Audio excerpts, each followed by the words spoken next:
क्या बेटा डरते नहीं है, हम है ना तुम्हारे साथ। मौली बेटा, ये कैसे हुआ? इससे पहले इसे कभी देखा है उसे? एग्जैक्टली कहाँ पे हुआ था ये? सेकंड लेन नहीं, थर्ड लेन। कोई बात नहीं, कोई बात नहीं, चुप हो जा, चुप हो जा, चुप हो जा। कोई बात नहीं, कोई बात नहीं।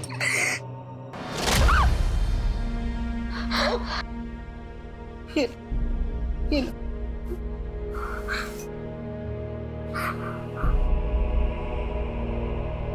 सो जा, सो जा बाबू, सो जा, सो जा, सो जा।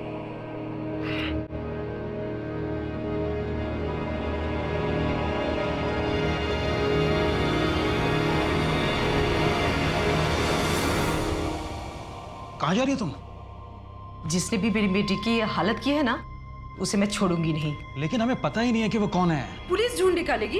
अरे लेकिन हमारी बेटी का रेप नहीं हुआ है, तुमने खुद चेक किया ना। लेकिन उसने जो मेरी बेटी की हालत की है, उसे तो उसकी सजा मिलनी चाहिए ना। उसकी सजा ऊपर वाला देगा। मैं जिंदगी भर अपनी बेटी को ये सजा नहीं भुगतने दूंगा। अगर तुम पुलिस स्टेशन गई तो पता है क्या होगा? टीवी अखबार में खबर छपेगी, पूरी दुनिया हंसेगी। तुम्हें क्या लगता है हमारी बेटी सह पाएगी ये सब कुछ?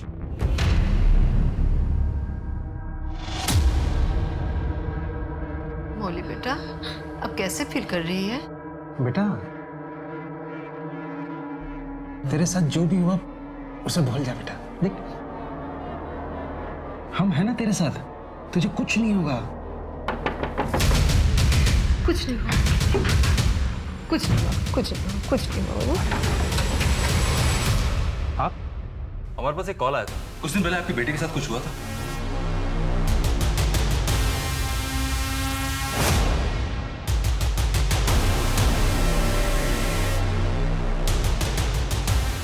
आप मेरे साथ आइए।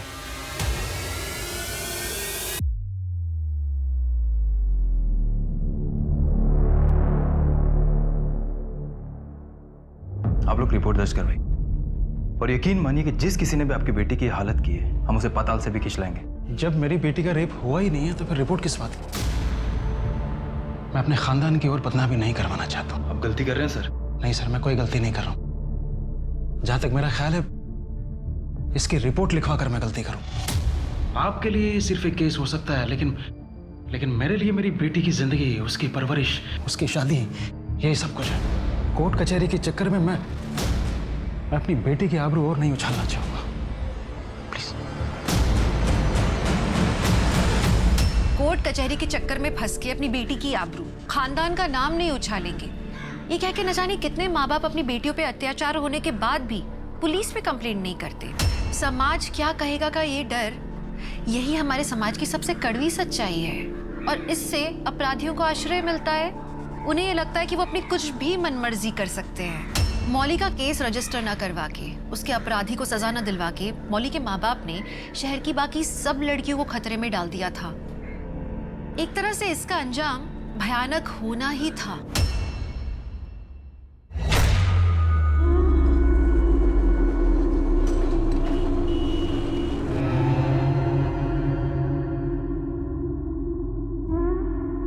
हेलो, अरे मैं पहुंच भी गई हूँ। कहाँ हो तुम लोग? अच्छा ठीक है, मैं वहीं आ रही हूँ और तुम लोग जल्दी पहुंचो। Okay bye.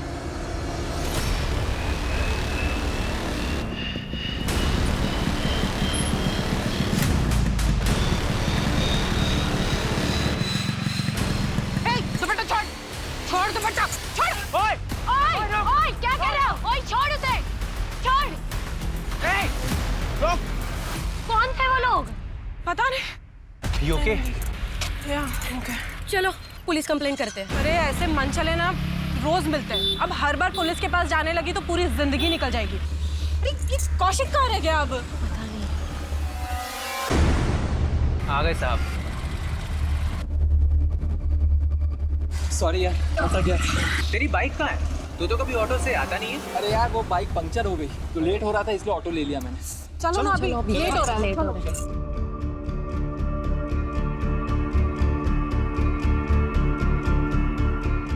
Such a fulfilling experience, no? Yes, dude. Hey, listen, कल की rehearsal same time same place. 4 बजे, same place. Rooftop. Right, see ya. Okay bye bye. Shohini, चलो तुम्हें घर छोड़ देता हूँ। तुम क्यों परेशान हो रहे हो? I'll manage, पास में ही तो है। Okay bye. Bye.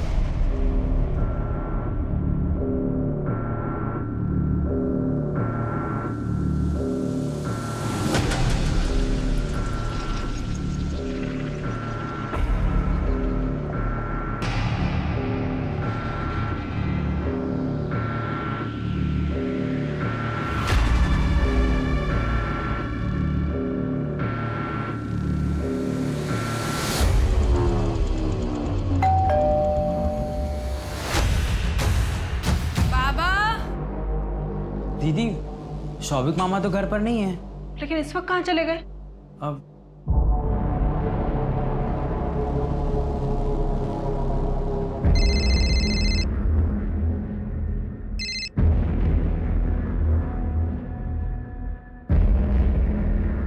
The number you have called is currently switched off.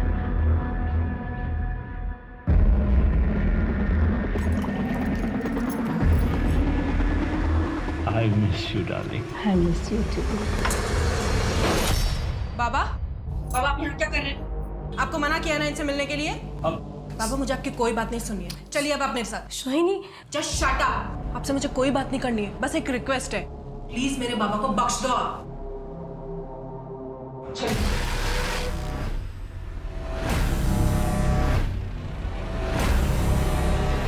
Sanjay, Sanjay!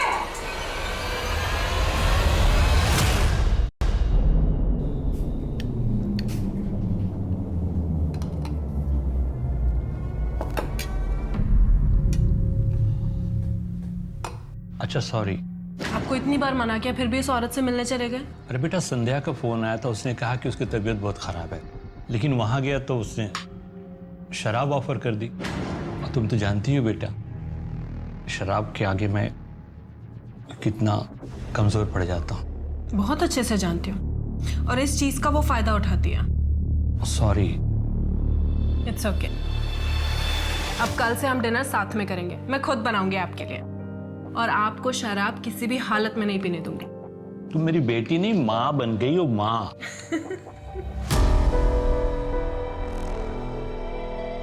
Juliet, since time immemorial, I have been contemplating to say something to you. अबे गधे, बोलना आई लव यू। अबे मैं करेगा या आई लव यू बोलेगा? बोल पाएगा आज? तू रहने दे, तुझसे नहीं होगा। गाइस, मुझे नहीं लगता कि आज रिहर्सल हो पाएगी, हम लोग कल मिलते हैं, ठीक है? और तू प्रैक्टिस कर घर पे। हाय। हाय, आज जल्दी फ्री हो गई ऑफिस से, सोचा तुम्हारे साथ टाइम स्पेंड करूं। नॉट बैड, हाँ? वो बेवकूफ तो तुम्हें आई लव यू बोल नहीं पा रहा था, उससे अच्छा है मुझे ले लो उसका जगह। तुम और एक्टिंग। क्यों? Challenge. I love you Shohini. एक मिनट। हाँ बाबा। हाँ शोहिनी बेटा, तुम खाने में वेट मत करना, फ्री होने में काफी टाइम लगेगा मुझे। अरे कभी ना कभी तो फ्री हो गई ना। लेकिन बहुत लेट हो जाएगा बेटा। कितना भी लेट हो जाए, डिनर हम साथ में ही करेंगे, ठीक है? ठीक है ठीक है, तुम मानने वाली नहीं हो। Okay bye.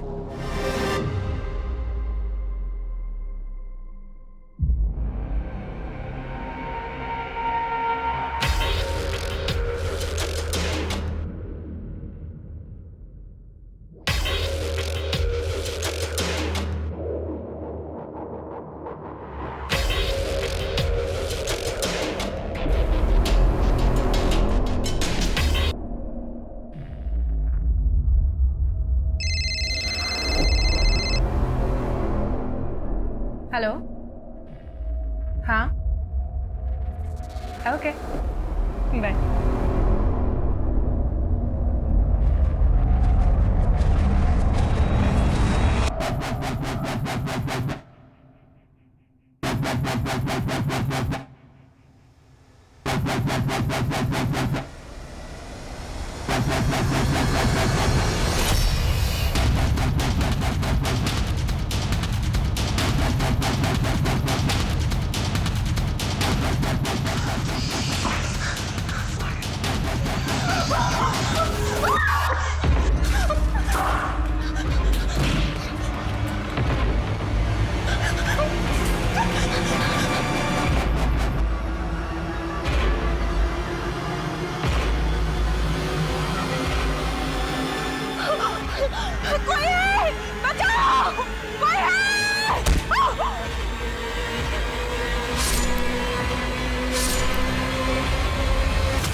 पता करो घर के अंदर कोई फोर्स एंट्री के निशान है क्या नहीं? नहीं सर, मैंने चेक कर लिया है घर को अच्छी तरीके से। यहाँ कोई फोर्स एंट्री नहीं है। ये जो बैक डोर है ये बाहर से भी चेक कर लिया, वहाँ से भी लॉक्ड है और अभी चेक कर लिया यहाँ से भी लॉक्ड है। अब इस घर में आने का सिर्फ एक ही रास्ता है, वो है इस दरवाजे से। हम ये भी चेक कर चुके हैं। बैल्कनी पे जाने का सिर्फ एक ही रास्ता है जो अंदर से होकर जाता है और बाहर से कोई भी ऐसा तरीका नहीं है जिससे हम बैल्कनी पे जा सकते हैं। सर ये देखिए खाने में ब्लड स्टेन्स है। किसी ने ऐसे खाना खाया जैसे जानवर खाता है। सर मेरा पूरा अंदाजा है कि यहाँ पर स्ट्रगल हुआ है, विक्टिम और मर्डर के बीच में स्ट्रगल। सर ये देखिए इसी स्ट्रगल की वजह से ये धक्का खा के गिरा है नीचे, और अगर ये इस डायरेक्शन में गिरा है तो कोई यहाँ से निकल के वहाँ गया, और अगर वहाँ गया है तो बाहर का दरवाजा तो बंद ही है, तो गया तो ऊपर ही गया होगा।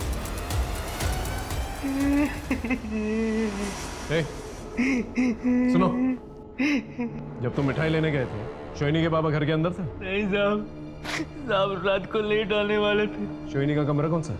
साहब ऊपर।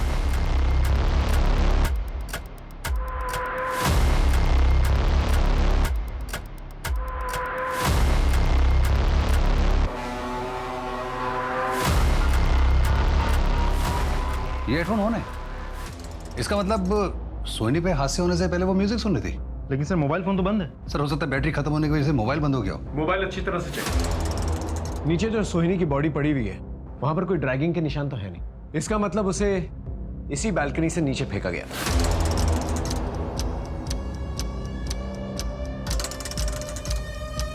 बेटी नीचे, बाप घर के अंदर, और घर के अंदर कोई फोर्स एंट्री का साइन है नहीं। इसका मतलब कातिल घर के अंदर ही मौजूद है। कातिल ने बाप को मारा और बेटी ने रिप्रिमांड किया। इसे कातिल ने बेटी को भी मारा और उसे यहां से नीचे फेंक दिया। ये देख रहे हो, ब्लड स्टेन। हो सकता है उसे रेजिस्ट करने की कोशिश की।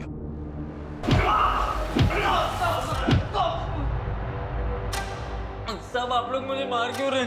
सब मैंने क्या किया साहब? देख तू भी अच्छी तरह से जानता कि मर्डर तूने किया। अब ये बता कि मर्डर क्यों किया, किसके कहने पे किया वो मर्डर वेपन का? सब मैंने किसी का मर्डर नहीं किया साहब। तो मर्डर की वजह से मदद की तूने? नहीं सर। खूनी को तूने अंदर आने दी, उसने खून किया, खाना खाया, चला गया। जब तेरी दारू उतरी तब तू वापस आया। यकीन मानिए सर, मैं झूठ नहीं बोल रहा हूँ सर। इसकी खातिरदारी करते रहो जब तक ये सच ना बने। सर हमारा तो मनोज से कमाल ही सस्पेक्ट, सारे सबूत उसके खिलाफ हैं। आसपास के लोगों से कुछ पता चला? जी सर, शोहिनी की माँ काफी साल पहले उसके फादर से अलग हो गई थी। दोनों में कोई रिश्ता भी नहीं था। शौबिक के ऑफिस जाओ, पता करो उसके साथ किसी की दुश्मनी या किसी के साथ अनबन हुई है, और उसके बिजनेस के बारे में पता करो। सर शोहिनी के दोस्तों को बुलाया है।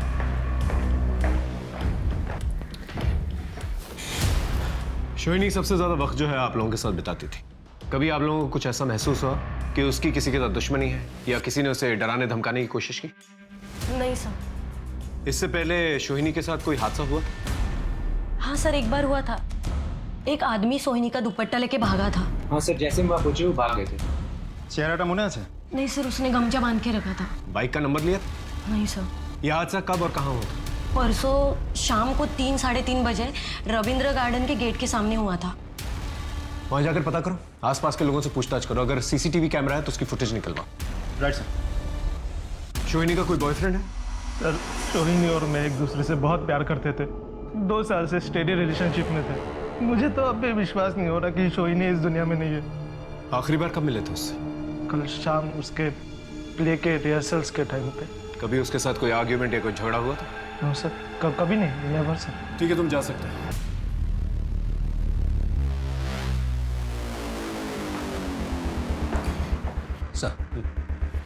सर ये शोहिनी का मोबाइल नंबर चेक किया, इसमें कुछ मिस्टीरियस चीज़ नहीं है sir. Regular messages and chats हैं। लेकिन सर हादसे से पहले एक नंबर से इसको फ्रेंटिकली कॉल्स और मैसेजेस आ रहे थे, जैसे I want to reach you out, don't avoid me, call me back. किसका नंबर? सर इस लड़के का पूरा नाम है प्रतीश कौशिक। उठा के लेके आओ उसे। चलो।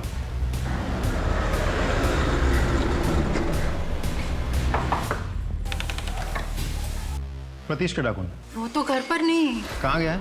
कुछ बता के नहीं गया, और उसका मोबाइल भी बंद आ रहा है। लेकिन प्रतीश ने किया क्या है? कब से घर नहीं आया वो? कल रात से। अगर प्रतीश घर लौटता है तो तुरंत हमें खबर कीजिए, और अगर आपने प्रतीश को छिपाने में मदद की तो आप पे भी कानूनी कार्रवाई हो सकती है।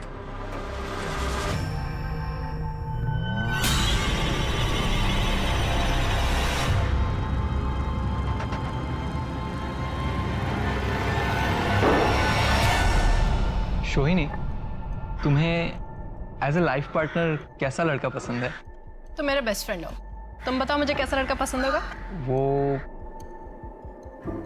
तुम्हारा अच्छा दोस्त होना चाहिए, नाइस ह्यूमन बीइंग होना चाहिए, कल्चर्ड, एजुकेटेड, अच्छे फैमिली से हो, तुम्हें खुश रखे, हंसाए। एग्जैक्टली। अब ये बताओ, इन सब क्राइटेरियाज में तुम्हें कौन फिट बैठता हुआ दिख रहा है? बता दो। हाँ, वो देखो। हाय। हाय।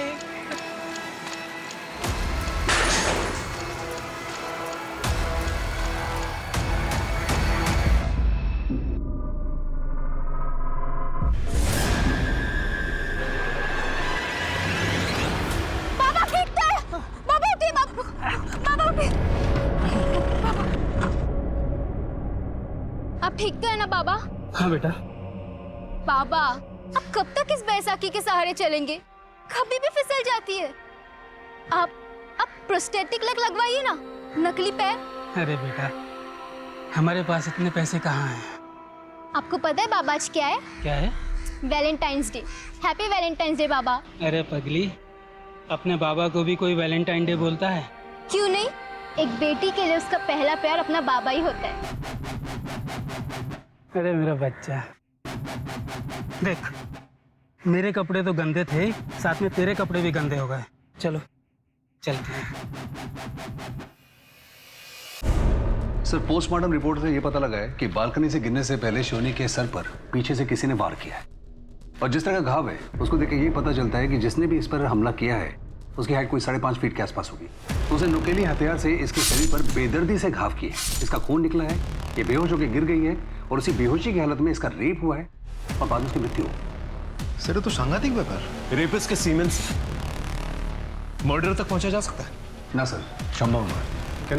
सर उसे कॉन्डोम का इस्तेमाल किया था, तो मैं सीमेंट के ट्रेसेस मिले ही नहीं, और मैं फिंगरप्रिंट्स भी नहीं मिले क्योंकि उसने ग्लव्स का इस्तेमाल किया था। कुछ तो क्लू मिला?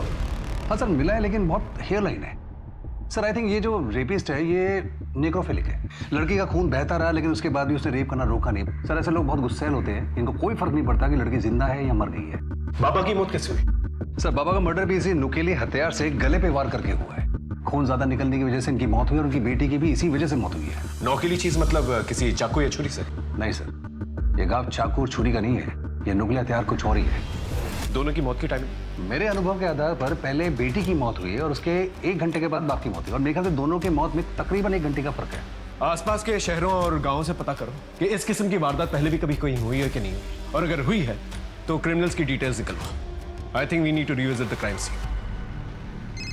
Excuse me sir. हेलो, ठीक है सर, कल रात बालीगंज के पास एक कार ने किसी को उड़ा दिया। ठीक है, तुम सबूत इकट्ठा करो और चार्जशीट फाइल करो। चल सर। घर के अंदर कोई फोर्स्ड एंट्री के निशान तो है नहीं, तो या तो कातिल चाबी से दरवाजा खोल के अंदर आया होगा, या फिर घर वाले उससे परिचित थे और उसे अंदर आने दिया। तो इस तरह से कातिल अंदर दाखिल। सर देखा जाए तो दोनों ही सिचुएशन में कमल हो सकता है। कमल तो मिठाई लेने गया, हो सकता है जब वो मिठाई लेकर वापस आया तो उसने चाबी से दरवाजा खोला, या फिर उसने बेल बजाई हो और शोहिनी ने दरवाजा खोला। सर एक तीसरा ऑप्शन भी है, क्या बताइए दरवाजा पहले से खुला? दरवाजा खोलो।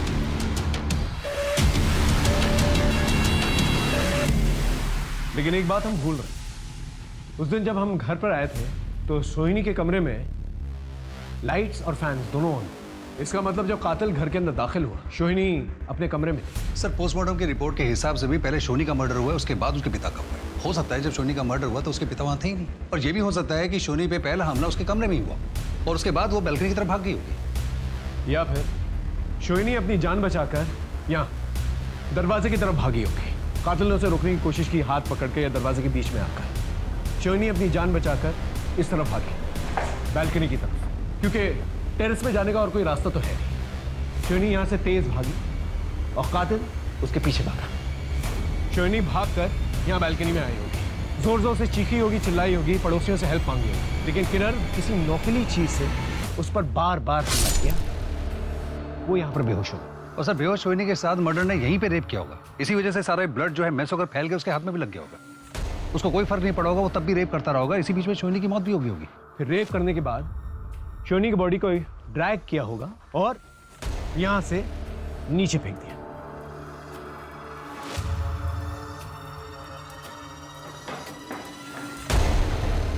सर ये ब्लड से निशान देखिए। ये निशान ये बता रहे हैं कि कातिल कत्ल करने के बाद नीचे की तरफ गया था वो। और फिर सोहिनी को मारने के बाद वो यहाँ नीचे आया होगा। यहाँ टेबल पे बैठ के उसने खाना खाया, प्लेट में नहीं, बाउल में, किसी जानवर की तरह, खून भरे हाथों से। और इस ब्लड सैंपल को जब हमने चेक किया तो ये सोहिनी के ब्लड सैंपल से मैच कर गया। फिर उसके बाद शायद सोहिनी के बाबा की एंट्री हुई, कातिल उन पर झपटा, यहाँ पर उन लोगों का स्ट्रगल हुआ होगा और फिर उसी तेजधार हथियार से सोहिनी के बाबा पे बार बार वार किए होंगे उसने और सोहिनी के बाबा यहीं पर ढेर। सर हो ना हो ये घर का आदमी है कोई, या कोई परिचित, या कोई ऐसा आदमी जिसके लिए दरवाजा खुला छोड़ा गया हो। अब सबसे बड़ा सवाल, कातिल है कौन?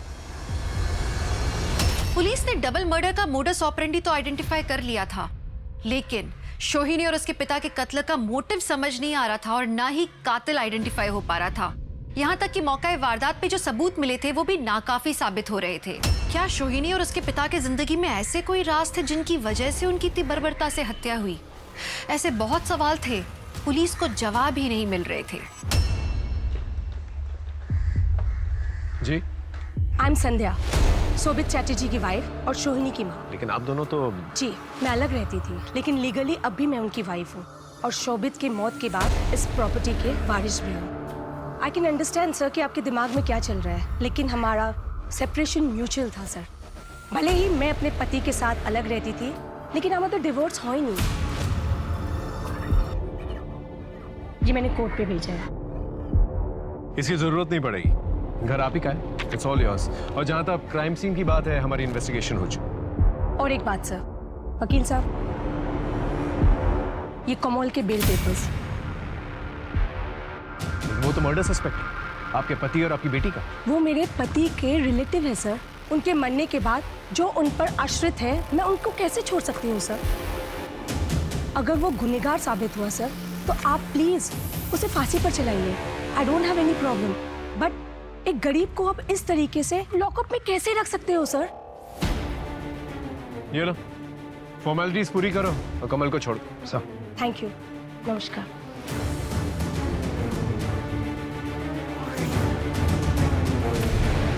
सर मैं अपने घर जा रहा था, तभी मेरा एक कार से एक्सीडेंट हो गया।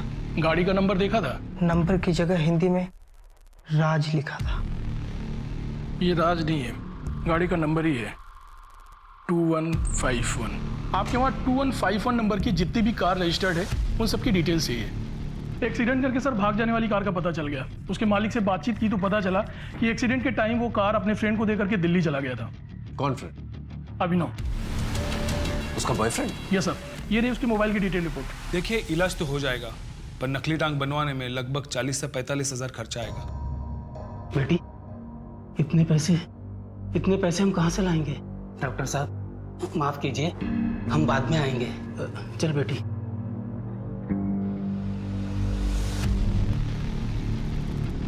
देख, सीधा मुद्दे पे आता हूं। 13 तारीख की रात को सोहिनी के घर के पास क्या कर रहा था? कुछ नहीं सर, कुछ नहीं कर रहा था, कुछ नहीं। तेरा मोबाइल लोकेशन तो बता रहा तू सोहिनी के घर के पास था, हाँ? और जब एक्सीडेंट हुआ था उनका घर 2 लेन आगे ही। देख, तेरे खिलाफ हमारे पास सबूत भी है और गवाह भी। इसे सच सच बता।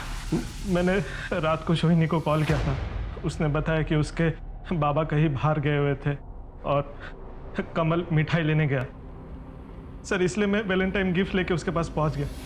और सर जैसे ही मैं वहां पहुंचा, सोहिनी, सर मैं बहुत डर गया था। मुझे लगा कि अगर कोई मुझे वहां देख लेता तो सब लोग यही शक करते कि मैंने सोहिनी को मारा है। कोई भी बॉयफ्रेंड अपनी गर्लफ्रेंड की डेड बॉडी देख के से भागता नहीं है, वही भागता है जिसने मर्डर किया है ना? नहीं सर। लेके जाओ इसे और अच्छी तरह से खातिरदारी करो जब तक ये सच ना बोले। सर। हेलो, हाँ थैंक यू सर। सोहिनी के बारे में एक नई इन्फॉर्मेशन मिली है। स्कूल स्थित थाने के सब इंस्पेक्टर ने फ़ोन किया था, तो उन्होंने बताया कि आज से 7-8 महीने पहले एक मोलेस्टेशन की मामला दर्ज हुआ था, जिसपे सोहिनी ने एज आई विटनेस सिग्नेचर किया था। केस क्या था? सर, सोहिनी ने पीयू को स्कूल टीचर अरुण के हाथ से बचाया था, लेकिन अगले ही दिन ये मामला वापस ले लिया गया था। क्यों? सर अभी तक उसके बारे में कुछ पता नहीं चला। सोहिनी और उसके बाबा का मर्डर केस इस केस से कनेक्टेड तो नहीं?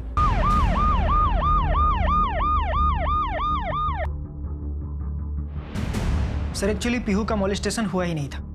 पीहू और सोहिनी को मिसअंडरस्टैंडिंग हो गई थी और जब आमने सामने बात हो गई तो सब क्लियर हो गया और अब पीहू ने केस वापस ले लिया। सर अरुण हमारे स्कूल की शान है। इनफैक्ट इसे बेस्ट टीचर का अवार्ड भी मिल चुका है। आप पीहू को बुलाइए। एक्चुअली सर हमारा स्कूल 8th स्टैंडर्ड तक है। 9 से दूसरे बच्चों की तरह उसने कहीं और एडमिशन लिया है। एडमिशन कहाँ लिया है इसकी जानकारी हमारे पास नहीं है। राजी रिकॉर्ड्स चेक करो, पीहू का पूरा एड्रेस होगा, उसे चेक करो और उसे कांटेक्ट करो। राइट।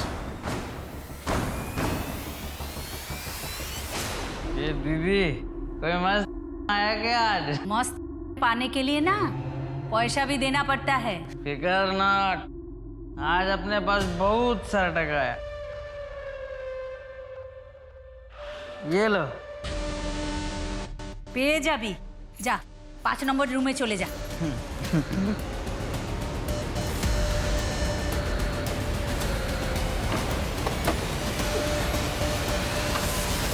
नमस्कार सर। सर मैंने आपको फ़ोन किया था। बोलो। सर मैंने सुना है कि आप स्कूल गए थे पूछताछ करने के लिए।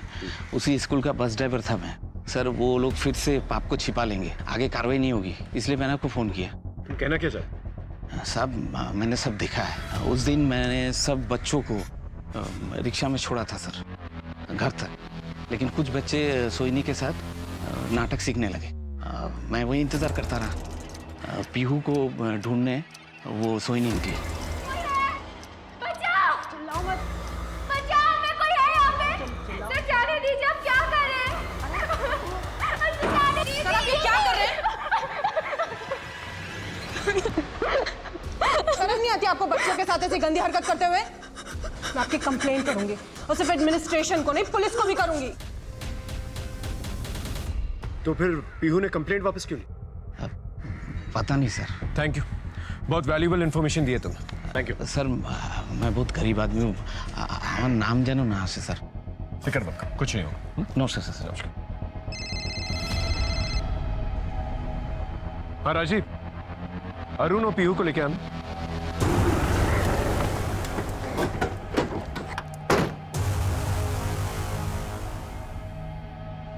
सुनिए, ये जेपी हाई स्कूल के टीचर अरुण यहीं रहते हैं ना? हाँ साहब, इधर ही रहते हैं और कुछ देर पहले आए थे घर और बहुत डरे हुए लग रहे थे और जल्दी जल्दी में बैग लेकर चले गए। मैंने पूछा भी क्या हुआ पर कुछ बताया ही नहीं उन्होंने। Thank you.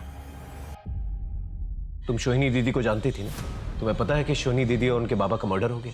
अगर तुम चाहती हो कि सोहिनी दीदी को जस्टिस मिले और तुम्हारे साथ जो हुआ है वो और किसी के साथ ना, तो खुल के बताओ। अरुण सर ने तुम्हारे साथ कुछ गलत करने की कोशिश की थी? जी सर। तो तुमने केस वापस क्यों ले? प्रिंसिपल सर और अरुण सर ने कहा कि अगर मैं पुलिस कंप्लेंट वापस नहीं लूं तो वो मेरी स्कॉलरशिप बैन करवा देंगे। डोंट वरी बेटा, हम सोहिनी दीदी को जस्टिस दिलवा के रहेंगे। सर खबरों से इन्फॉर्मेशन मिली है कि कमल के पास अचानक बहुत सारा पैसा आ गया। बहुत ऐश कर रहा है इन दिनों। कल रात को घर वापस नहीं लौटा। उसकी फोटोज हर जगह सर्कुलेट करो। I want this man at any cost. Sir. Kamal कहाँ है? मुझे नहीं पता सर। आपने उसकी बेल कराई, जिम्मेदारी आपकी बनती। मैं 24 घंटे उसको अपनी नजर के सामने नहीं रख सकती हूँ ना सर। उसका कमरा कहाँ है? हाँ सर।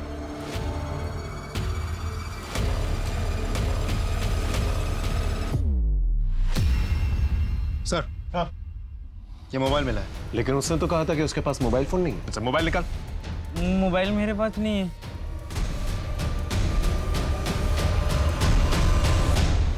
ये वो रिश्तेदार जिसकी पैरवी कर रही थी आप? I am sorry sir. हाँ संजय बोलो। क्या बोलছো तुम्हें? सर मैंने कमल को पैसे और गहने दिए थे बैंक में रखने के लिए, वो वहाँ गया ही नहीं है सर। कहीं वो पैसे लेकर भाग तो नहीं गया है सर? कितने पैसे दिए थे? 2 lakh sir. Hello. Okay sir, Arun teacher को ट्रेस कर लिया है। सोहिनी की वजह से पीयू तेरे हाथ से निकल गई। पीयू को डरा धमका के केस तो वापस करवा लिया तूने, लेकिन सोहिनी से बदला लेने के लिए उसका मर्डर कर दिया। नहीं सर, मैंने सोहिनी का मर्डर नहीं किया है। तूने खुद नहीं किया तो किसी और से करवाया होगा। मैं मानता हूँ लड़कियों के मामले में थोड़ी कमजोर नियत का हूँ, लेकिन मैं खूनी नहीं हूँ सर।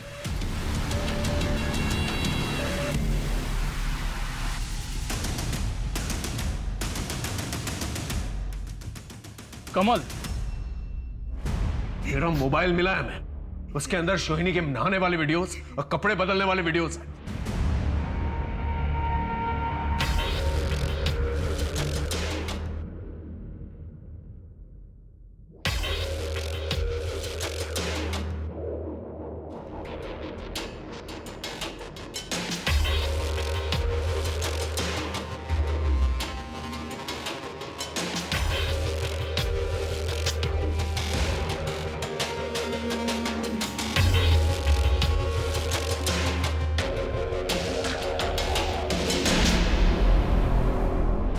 की रात को तू ही अंदर जा सकता था घर के, क्योंकि चाबी तेरे पास ही थी। बोल, किसके कहने पे किया और मर्डर वेपन का? किसी का मर्डर नहीं किया साहब।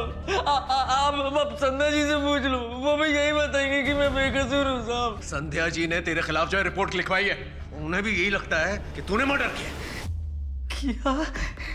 लेकिन संध्या जी ने तो मुझे खुद पैसे दिए और गहने दिया, मतलब अपनी इज्जत बचाने के चक्कर में वो मुझे बचा रही। सब वो एक नंबर की मतलब ये लालची औरत है साहब। जब वो मामा जी को छोड़ के गई ना, तो वो उस कमीने संजय के साथ भाग गई थी, लेकिन वो औरत चुप चुप के किसी न किसी बहाने ना उनसे पैसे हटती रही साहब, और मैं ही उनको खबर देता था साहब। ये कमल तुम्हारे पति के घर में खबरी का काम करता था तुम्हारे लिए। तुम्हारा यही प्लान था ना, तुम्हारे पति की प्रॉपर्टी लेना और अपने बॉयफ्रेंड के साथ भाग जाना। जब ये प्लान तुम्हारा फेल हो गया तो अपनी बेटी और अपने पति दोनों को मरवा दिया तुमने। मैं मानती हूँ कि मैं अपने पति की प्रॉपर्टी हासिल करना चाहती थी, लेकिन सर मैंने अपने पति का और बेटी का खून नहीं किया था।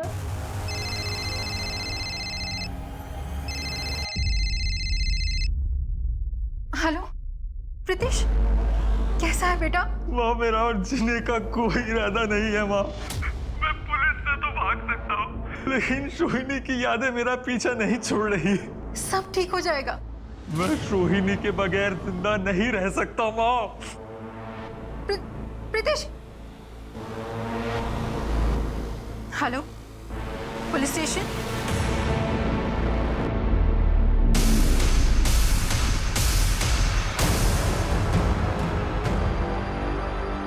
सोहिनी, मैं तुमसे बहुत प्यार करता हूँ। मैं काफी समय से तुम्हें पसंद करता था, लेकिन कभी भी तुम्हें अपने दिल का हाल नहीं बता पाया। और तुम भी उसके पास जा रही हो जिसने तुम्हारे बाबा का खून किया। भगवान उसे जरूर सजा देगा। मैं तुम्हारे बिना जी नहीं पाऊंगा, इसलिए मैं इस दुनिया से जा रहा हूं। समझ में नहीं आ रहा इस केस में चल क्या रहा है। इतना कॉम्प्लिकेटेड केस आज तक मेरे करियर में नहीं है। मामला बहुत पेचीदा होता जा रहा था। पुलिस के सामने संदिग्धों की फहरिस्त बढ़ती जा रही थी। उनमें से कुछ अपराधी भी थे और सबके पास स्ट्रॉन्ग मोटिव था। कोई पुख्ता सबूत ना होने के कारण पुलिस सोहिनी और उसके पिता के कातिल तक नहीं पहुंच पा रही थी। वो जैसे कि एक डेड एंड पे पहुंच गए थे और इन्वेस्टिगेशन आगे बढ़ा पाना मुश्किल हो गया था।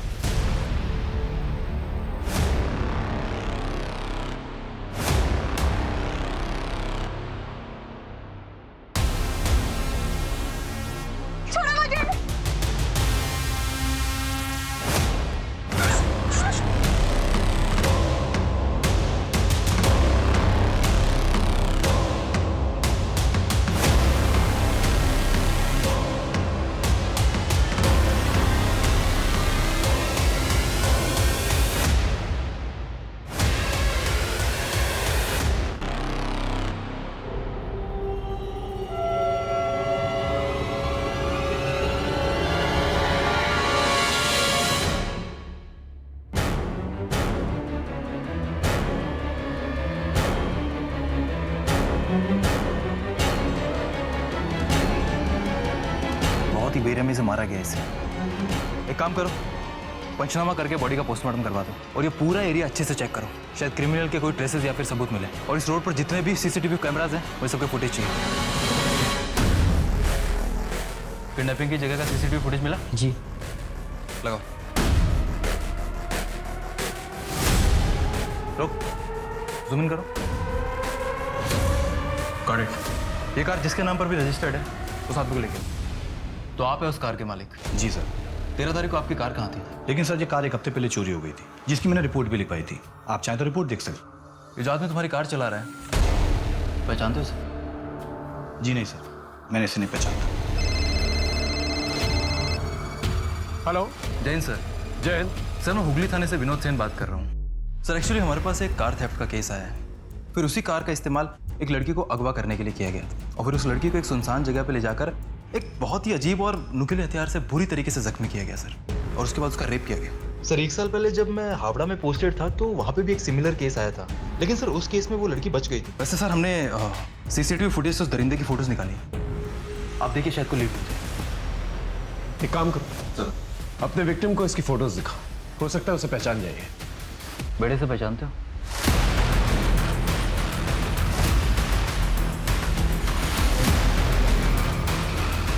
हाँ सर, यही है वो।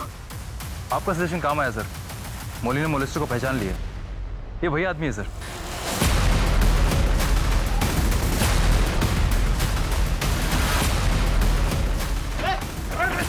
मैंने कुछ नहीं किया।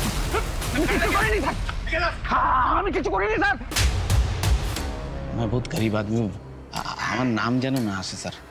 अब तक तू समझ चुका होगा, तेरे साथ कोई हमदर्दी नहीं दिखाने वाले हम लोग, इसलिए सीधा सीधा सच बता, वरना इतना मारेंगे कि मर जाएगा तू। बोल। सब बताता हूँ। मैं हावड़ा में रिक्शा चलाता था। मौली मेरी रिक्शा में आती जाती थी, मुझे अच्छी लगी। मैंने सोचा उसका खून बहाऊंगा। मैंने उस पर हमला किया, लेकिन वो मेरे हाथ से छूट गई। उसके बाद मैं कोलकाता चला गया। वहाँ मुझे सुई नहीं मिली। मैं उसके घर के आसपास मंडराता रहा।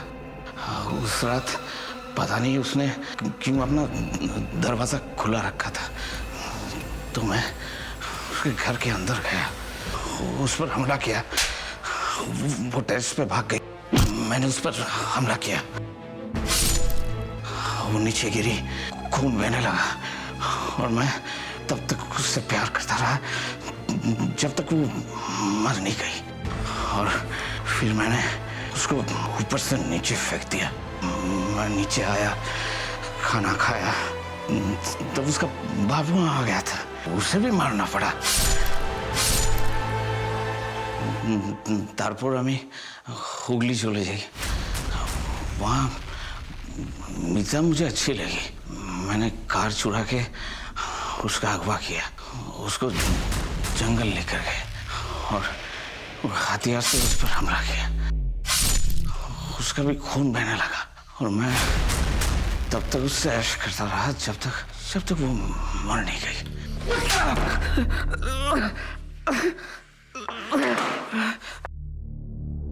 आखिरकार वो वैसे ही दरिंदा पकड़ा गया। गुनाह होने के बाद गुनहगार को पकड़ने से अच्छा है गुनाह को पहले ही रोक दिया जाए। अंग्रेजी में कहावत है, prevention is better than cure, और ये तभी संभव है अगर आप क्राइम को अनरजिस्टर्ड न जाने दें। तो इसमें आप क्या कर सकते हैं? आप ये कर सकते हैं कि किसी की नजर में, हरकतों में जरा सी क्राइम की झलक भी दिख जाए, तुरंत सतर्क हो जाइए। आसपास की पुलिस को इन्फॉर्म कीजिए। ये याद रखिए कि समाज तभी सुरक्षित होगा जब आप जुर्म को जड़ से उखाड़ देंगे, जब आप अपनी महिलाओं को सुरक्षित रखेंगे। आज के एपिसोड में हमने क्या सीखा? ये कि अगर मौली के माता पिता ने तत्परता से पुलिस को इन्फॉर्म किया होता ना, तो आज मीता, सोहिनी और उसके पिता की जान शायद बच सकती थी। तो एक क्राइम फ्री समाज की आशा के साथ मैं दिव्यांका त्रिपाठी दहिया लेती हूँ आपसे विदा। फिर मिलूंगी अगले केस के साथ। तब तक देखते रहिए क्राइम पेट्रोल, सतर्क, विमेन अगेंस्ट क्राइम। एक औरत पर वार, अब हर औरत का भार। जय हिंद।